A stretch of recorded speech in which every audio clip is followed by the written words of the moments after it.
Well, look what we got ourselves here. A fresh new batch of adventurers. Well, I hope you all are ready to face the fear and excitement of this review.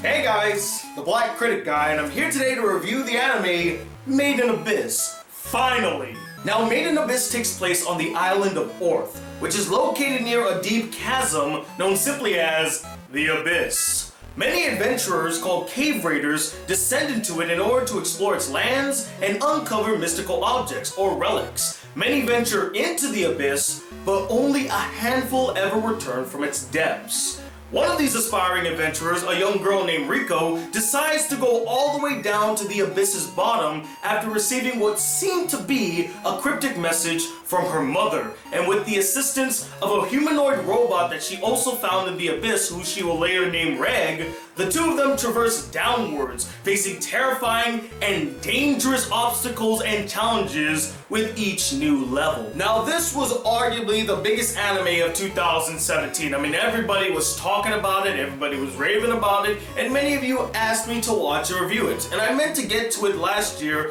I just didn't really find the time to do so, but now I finally got around to watching Made in Abyss, and what do I think about it?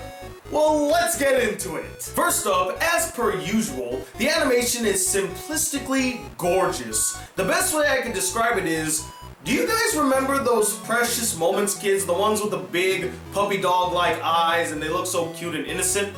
Well, you take those characters and then you throw them into the world of Miyazaki. That describes the art style of Made in Abyss. Luscious environments, unique creature designs, and a great use of color to visually set the tone. Warm and welcoming, or dark and eerie. The music in Made in Abyss is one of the anime's best qualities, truly transcendent with each song and musical score, which complements the otherworldly feel of the Abyss. And once again, to emulate Miyazaki's style, the score is both light and heavy at the same time, which creates a sense of wonderment with each and every note. My personal favorites were Underground River, a lovely song that plays at the beginning of the first episode, and oh god, that's gonna be really hard for me to pronounce, but I'm not one to turn down from a challenge. I'm going to attempt to try and pronounce the title of this song. Here it goes. Hane Zve Karahina? I hope that's probably not how you pronounce the damn title. I probably butchered it knowing me. I apologize for my terrible pronunciation of the title, but here's the spelling of the song title, and if you want to check it out, I'll put a link in the description or at the end of this video. But that song is one of the best songs and pieces of music I've heard in an anime in about 3 to 5 years. I mean, it is just mesmerizing. The song is both haunting, yet mystifying, and it always sends chills down my spine every time I hear it, especially that beginning where the guy is singing like,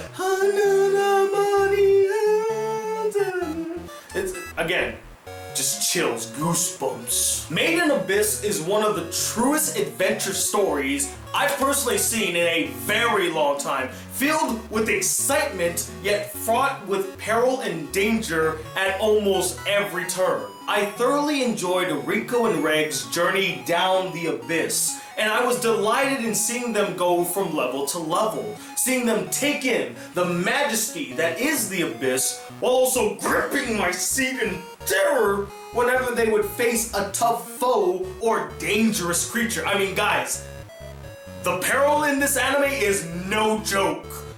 This is not no walk in the woods. This is more equivalent to scaling the ocean's depths or climbing a difficult mountain minus the terrifying beast. The characters are wonderful and likable. Well, most of them. Riko and Reg are the true heart of this anime, so you must handle them with extreme care and develop them to the point where the audience gives a damn about them, their survival, and their journey all the way down to the bottom of the Abyss. And fortunately for us, the anime pulls this off spectacularly. Riko is a spunky, smart, and strong-willed 12-year-old with a kind heart. She's very resourceful, quick on her feet, yet still acts like a child that's in way over her head.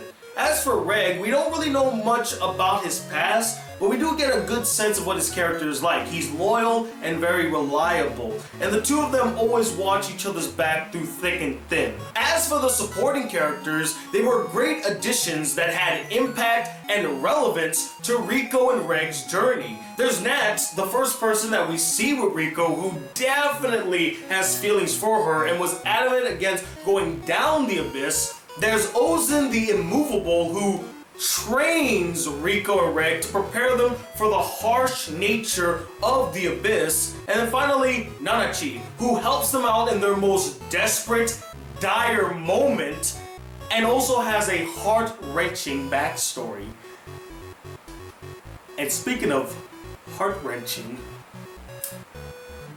the last thing that I really took away from this anime that was, in my opinion, truly phenomenal and just still rocks me to my core to this day is episodes 10 and 13.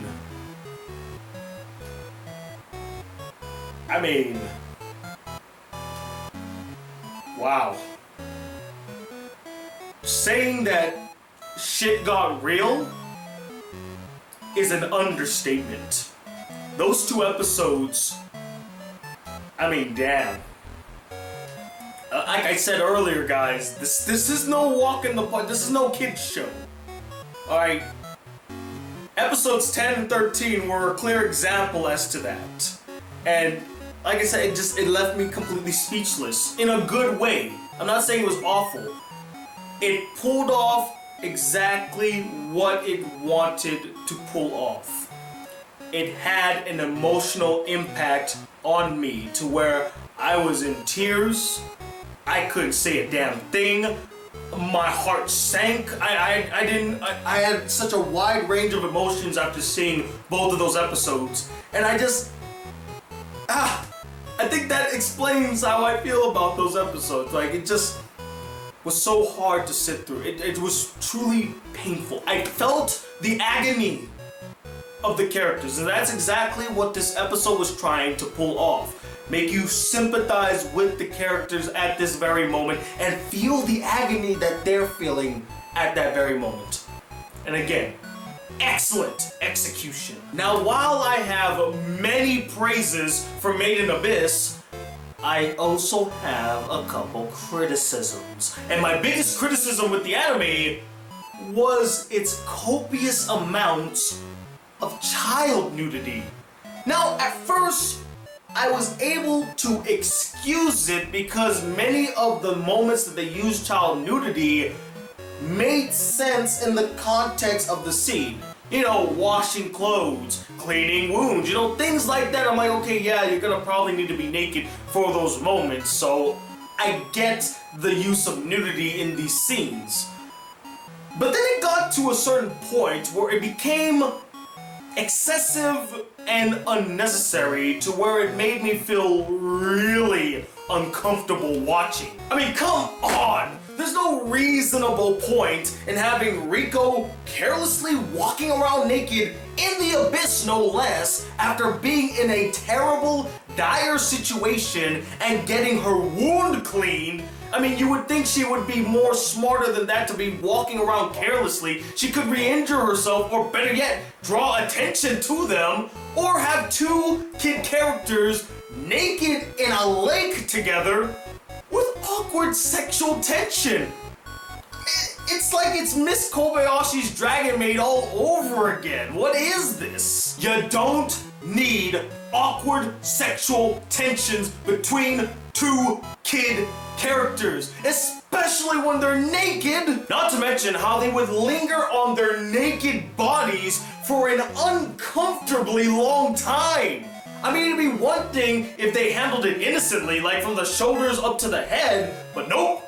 Full body shot. And sometimes they would even sexualize the kids when they're naked. I've already mentioned the awkward sexual tension scene, but there's actually something even worse. there is a punishment in this world where kids are strung up naked and whipped by grown adults. I'm not joking. That is an actual punishment in this world. A form of BDSM is punishment for little kids. Hell, there's one episode where Ozen the Immovable even threatens one of the little kid characters with this punishment and seems kind of delighted in doing so. Basically, what I'm trying to say here, guys, is that the large amount of child nudity is quite disturbing and raises a lot of red flags. And honestly, the only other issue I found with Made in Abyss, and some of you might find it to be a nitpick, and if you do, I'm perfectly fine with that, is I wish we could have had more time spent with the supporting characters. It would have been great to see more of Nat and the other kids at the orphanage, see what they're doing, maybe even have an episode solely dedicated to Nat, his relationship with Rico, and maybe he goes into the abyss and he drops something and he looks down and is like, I wonder how Rico is doing, I hope she made it on her adventure. It would have been nice to get like a sentimental moment with just Nat by himself so we could explore more about his character. It would have also been great to see more of Ozen the Immovable, as she was probably one of the most fascinating characters in the show, and it would have been nice to learn more about her, see her kind of bonding with Rico, share stories about her mother, or even see Rico and Reg spend time with that blue-haired girl, or they heavily imply that she's a he, but it would have been nice to see them spend more time with her, you know, maybe lengthen the time they'd spent on the third level with Ozen. That would have been great. And I get it, they already served their purpose to the story, but with so many rich and fascinating characters, it's a damn shame that they weren't utilized more. But besides that and the excessive amount of child nudity, I loved Made in Abyss. Again, it's one of the truest adventure anime that I have seen in a very long time. I really empathize with the characters, I like the journey, I love the music, I love the animation. It is a very solid anime, and I will say that it is one hell of an anime. If you've not seen Made in Abyss, go check it out before the second season comes along, which I hope will be coming real soon. But as always, guys, I'm not the end-all be-all opinion when it comes to Made in Abyss. I would love to know what you guys thought of the anime as well. Did you love it to death? Is it one of your favorite anime of last year and of this year so far? Or did you find it really boring, dull, you didn't care about the characters or the adventure? And do let me know, what is the best adventure anime you've ever seen? Comment below, let me know. Another top 10 list will be on its way, as well as hopefully an anime review on either 91 Days or Darling in the Franxx. I bet you guys want to know what I think about that anime, don't you? So stay tuned for all of that. And again, if you'd like to send me any fan letters, send it to this P.O. box right up here. And to close it all off, if you'd like to see more videos on this channel, be a part of the Black Critic Group, please hit that subscribe button below, like this video if you really enjoyed it, hit that bell notification so you don't miss out on any new videos from yours truly. And I am Tony Walker II, the adventurer, known as the Black Critic Guy. Till then, peace, YouTube.